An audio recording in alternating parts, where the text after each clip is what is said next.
नमस्कार साथियों, वादे के अनुसार फिर से हम लोग हाजिर हैं एक बहुत महत्वपूर्ण व्यक्ति को हमारे पार्टी में, हमारे परिवार में शामिल करने के लिए। उनको आपके सामने बैठे हैं मेरे साथ चिर परिचित हमारे बहुत पॉपुलर अध्यक्ष अखिलेश जी, और हमारे सबके जो आशीर्वाद देते रहते हैं मोहन प्रकाश जी, हमारे दो विधायक साथी आनंद जी, संतोष जी औरंगाबाद से, और ये हमारे अजय निषाद जी, जिनका हम आज आपके सामने स्वागत करते हैं। जिनका जन्म ही 2 अक्टूबर को हुआ हो, वो भाजपा में क्या कर रहे थे अब तक हमें ये नहीं समझ में आया। तो आपका हम स्वागत करेंगे औपचारिक रूप से, लेकिन उससे पहले मैं अखिलेश जी से निवेदन करूंगा कि अजय निषाद जी के विषय में, वहां के राजनीतिक परिप्रेक्ष्य के विषय में आपसे 2 शब्द कहें। मित्रों, आप सभी को मालूम है मुजफ्फरपुर से इनके पिताजी 4 बार कैप्टन जयनारायण निषाद साहब हम लोगों के भी नेता थे, और ईबीसी की आज बात जो शुरू हुई है तो इनके पिताजी से शुरू हुआ था। बिहार के राजनीति में जो रिलेवेंस हुआ ईबीसी का, वो उनकी वजह से हुआ, और लगातार 4 बार के बाद ये 2014 का चुनाव जीते, 2019 का चुनाव जीते।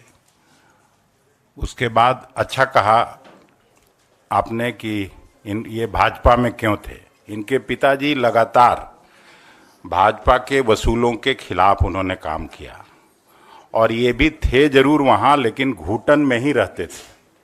कई बार बात होती थी, इसलिए कांग्रेस परिवार में मैं इनका स्वागत करता हूं, और मुझे पूरी उम्मीद है कि इनके आने से पूरा मुजफ्फरपुर के इलाके में, दरभंगा, मधुबनी, चंपारण के इलाके में न केवल ईबीसी वोट हम लोगों की तरफ आएगा, बल्कि इनके व्यक्तित्व और कृतित्व से निश्चित रूप से कांग्रेस संगठन को भी मजबूती मिलेगी।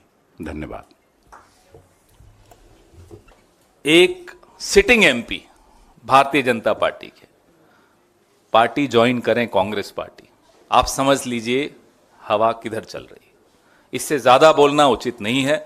मोहन प्रकाश जी, मैं आपसे आग्रह करूंगा। नहीं, आपको बोलना चाहिए। मित्रों, सबको तो नमस्कार हो गया है ना? हो गया, क्योंकि पिछली बार किसी ने शिकायत की थी, तो नमस्कार आप सब लोगों को। मित्रों, अब जैसा हमारे प्रदेश अध्यक्ष अखिलेश जी ने आपको बताया कि इनके पिताजी 4 बार और 2 बार ये संसद सदस्य रहे हैं। सिर्फ इतना नहीं, समाजवादी आंदोलन के और दलित, शोषित, पीड़ित और अति पिछड़ों के आवाज़ उठाने वाले वो रहे हैं, और ये भी उन्हीं के नक्शे कदम पर अति पिछड़ों की आवाज़ को हमेशा बुलंद करते रहे हैं, और बिहार की राजनीति में इनका और इनके परिवार का एक महत्वपूर्ण स्थान रहा है। ये वैसे ईबीसी में मल्लाह समाज से आते हैं, लेकिन ये सभी अति पिछड़ों की आवाज़ बिहार में है। मैं अजय जी का, जो आज कांग्रेस परिवार में सम्मिलित होने का जो इन्होंने निर्णय किया, वो भी बिना शर्त, तो पूरे कांग्रेस परिवार की तरफ से मैं इनका स्वागत करता हूं, और मुझे उम्मीद है कि इनके आने से जो श्री राहुल गांधी जी का इस देश के शोषित, पीड़ित और जो अति पिछड़ों की और पिछड़ों की जो लड़ाई है, वो और मजबूत होगी। और मैं इन्हीं शब्दों के साथ अजय जी का स्वागत करता हूं, और अजय जी को बोलना है, अजय जी को, लेकिन पहले इनको हम औपचारिक रूप से अच्छा पहले शामिल कराएं, ऐसे थोड़ी बोलने देंगे।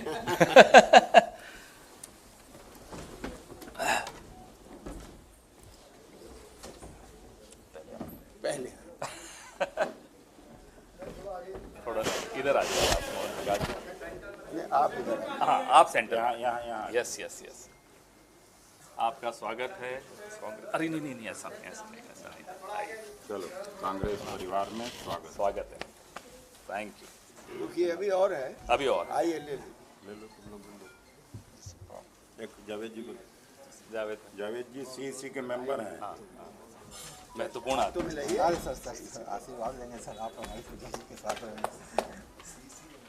हाँ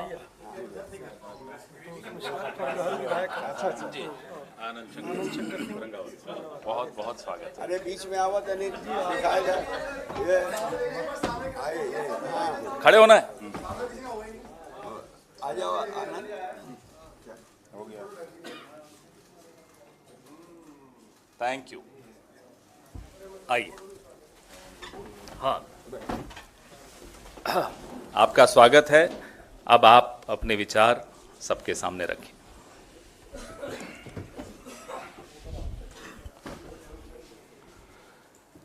माननीय प्रदेश अध्यक्ष जी, अखिलेश जी, प्रभारी मोहन जी, पवन खेरा जी और शीर्ष नेतृत्व का आभार, खासकर माननीय राहुल जी का आभार प्रकट करता हूं कि उन्होंने मुझे मौका दिया है पार्टी को मजबूत करने के लिए। मैं पार्टी ज्वाइन कर रहा हूं और पार्टी कैसे मजबूत हो, कांग्रेस कैसे मजबूत हो, उस पर मैं दिन रात काम करूँगा। वो पार्टी का शीर्ष नेतृत्व तय करेगा।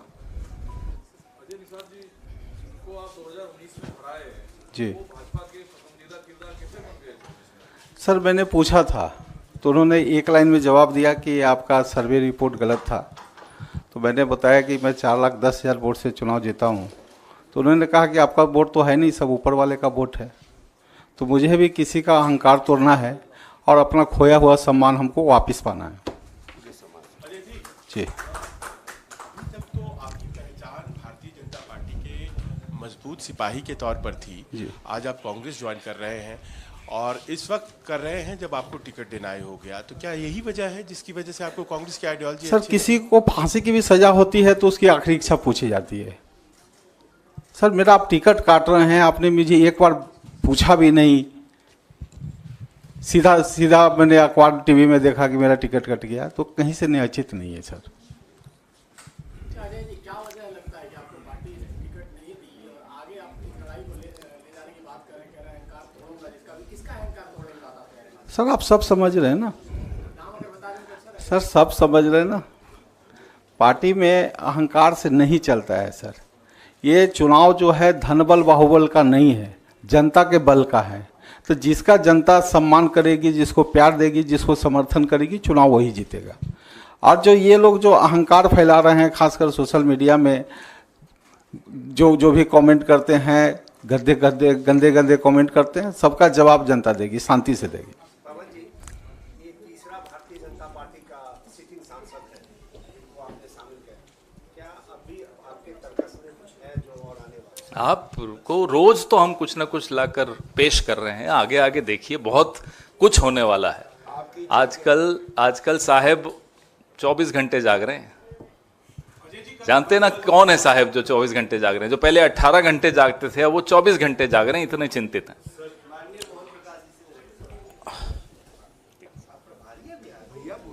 कहाँ मना कर रहे हैं? स्थिति स्पष्ट कर दी। आरजेडी ने सिंबल दे दिया है, पप्पू यादव कह रहे हैं चुनाव लड़ेंगे वो और आलाकमान का इंतजार है उनको।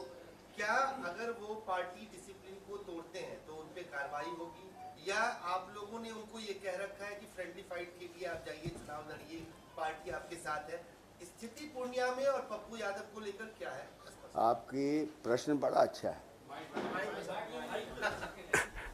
आपकी जो जिज्ञासा है बहुत अच्छा है, लेकिन जो हमारा समझौता हुआ है उस पर हाईकमान की सहमति और स्वीकृति के बाद होता है। ठीक है, अब अगर ऐसी परिस्थिति आएगी तो फिर हाईकमान उस पर फैसला लेगा। ठीक है, 4 तारीख को पर्चा भरने का ऐलान। तो 4 में तो अभी 48 घंटे बाकी हैं। अजय जी, कल आप राहुल गांधी से मिले, तो क्या उन्होंने आपको हरी झंडी दे दी है, जैसे पार्टी में शामिल होने की हरी झंडी दी, क्या चुनाव लड़ने की भी हरी झंडी दी है? और एक अखिलेश जी से सवाल है कि सर सीईसी हुए 2 दिन हो चुके हैं, बिहार से लेकर दिल्ली तक इंतजार हो रहा है तीनों सीटों पर कैंडिडेट के ऐलान का, तो वो कब तक हो जाएगा? पहले आंसर कौन करे, वो भी कुछ बता दीजिए। अब वो आप तय करिए सर।